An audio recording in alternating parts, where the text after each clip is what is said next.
Hello guys, welcome back to my YouTube channel KLN commerce tutorial. आज का जो हमारा टॉपिक है वो है members and shareholders of a company. आज हम बात करेंगे कि मेंबर्स और शेयर होल्डर्स कौन होते हैं और इन दोनों में डिफरेंस क्या है। जनरली हम मेंबर उसे कहते हैं जो कंपनी के शेयर्स खरीदे हुए हैं। शेयर होल्डर्स जो होते हैं वो कंपनी के मेंबर होते हैं। मेमोरेंडम ऑफ एसोसिएशन में कुछ ऐसे लोग होते हैं जो सिर्फ सिग्नेटरीज होते हैं, शेयर होल्डर्स नहीं होते हैं, तो वो भी कंपनी के मेंबर्स माने जाते हैं। उनका भी नाम कंपनी के रजिस्टर में लिखा जाता है। जो एक्सेप्ट कर लेता है इन राइटिंग, जिसका नाम लिस्टेड है कंपनी के रजिस्टर में, वही कंपनी के मेंबर माने जाते हैं।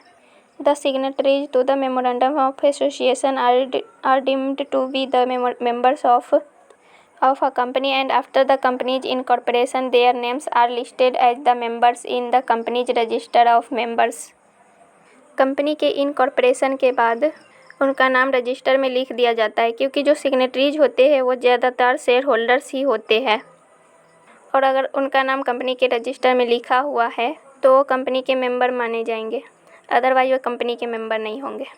Under the act companies act 1960 अगर एक पर्सन मेंबर बनना चाहता है तो उनकी कंसेंट इन राइटिंग ज़रूर होना चाहिए। अगर नहीं दिए है इन राइटिंग कंसेंट तो वे कंपनी के मेंबर नहीं माने जाएंगे। कौन कौन कंपनी के मेंबर होंगे? फर्स्ट पॉइंट है, जिसको कंपनी के शेयर्स मिले हुए हैं वो कंपनी के मेंबर होंगे। सेकेंड पॉइंट है, ट्रांसफरी को हम शेयर्स ट्रांसफ़र करते हैं और अगर उनका नाम लिस्टेड है कंपनी के रजिस्टर में तो वो भी कंपनी के मेंबर माने जाएंगे। थर्ड पॉइंट है कि जो कंपनी के मेमोरेंडम ऑफ एसोसिएशन है उसमें अपना नाम डलवा लिया है तो वो भी मेंबर होंगे। फोर्थ पॉइंट है कि एज ए डायरेक्टर जो नोटिफाइड हो चुके हैं तो वो भी मेंबर माने जाएंगे कंपनी के। अब हम दोनों के बीच में डिफरेंस देख लेते हैं, मेंबर्स एंड शेयर होल्डर्स में क्या क्या डिफरेंस है। वैसे तो दोनों सेम होते हैं, लेकिन दोनों में थोड़ा सा डिफरेंस होता है। शेयर होल्डर्स वो पर्सन होता है जो शेयर्स का ऑनर है। मेंबर वो पर्सन होता है जिसका नेम कंपनी के रजिस्टर में लिखा जा चुका है।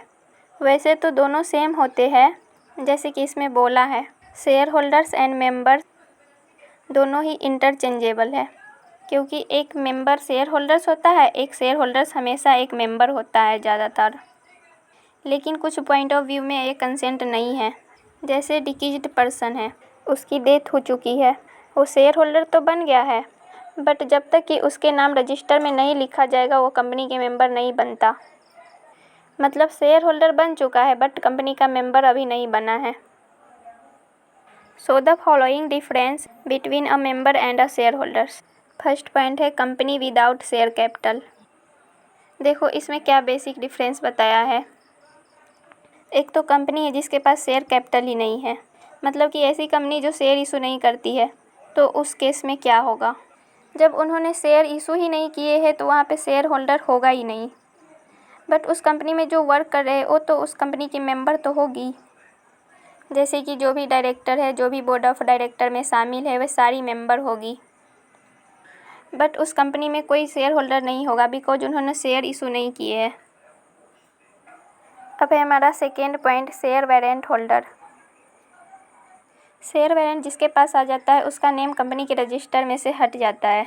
तो जो शेयर होल्डर्स है वो शेयर होल्डर्स तो है, but at the same time उनका नेम तो डिलीट हो चुकी है रजिस्टर में से, तो शेयर होल्डर तो है बट मेंबर नहीं है वो कंपनी के। अब हमारा आता है third point, death of member.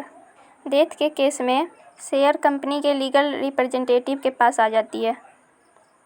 तो इस केस में जो डिकीज्ड पर्सन था वो शेयर होल्डर्स तो था बट अब वो मेंबर नहीं है, जबकि उसका लीगल रिप्रेजेंटेटिव कंपनी का शेयर होल्डर्स बन चुका है बट मेंबर नहीं बना है। जब तक कि उसका नेम कंपनी के रजिस्टर में एंटर ना हो जाए वो मेंबर नहीं बन सकता। अब हमारा आता है fourth point, insolvency of member. Insolvency के केस में भी ऐसे ही है। अगर इंसॉल्वेंट हो गया कोई मगर उसका सारा शेयर ऑफिशियल लिक्विडेटर के पास है, तो जब तक उसका नाम रजिस्टर में नहीं लिखा जाता तब तक वो शेयर होल्डर तो है लेकिन वो कंपनी का मेंबर नहीं है। फिफ्थ पॉइंट है ट्रांसफ़र ऑफ शेयर्स। ऐसे ही ट्रांसफ़र ऑफ शेयर्स के केस में है, अगर शेयर ट्रांसफ़र कर दिए गए हैं तो ट्रांसफरी जो है कंपनी का शेयर होल्डर्स तो बन गया है, मेंबर नहीं बना है। जब तक कि उसका नेम रजिस्टर में ना लिखा गया हो वो कंपनी के मेंबर नहीं बन सकते। इन तीनों केसेस में 3 सेम बातें लिखे हुए हैं। शेयर होल्डर्स तो बन गया है जिनके पास शेयर आ जाते हैं, बट वो मेंबर नहीं बनते हैं जब तक कि उनका नेम रजिस्टर में ना लिखा जाए। आई होप आपको समझ आ गई होगी। अगर वीडियो अच्छी लगी तो like, share, subscribe and comment ज़रूर करें। अब हम आपसे मिलते हैं नेक्स्ट वीडियो में।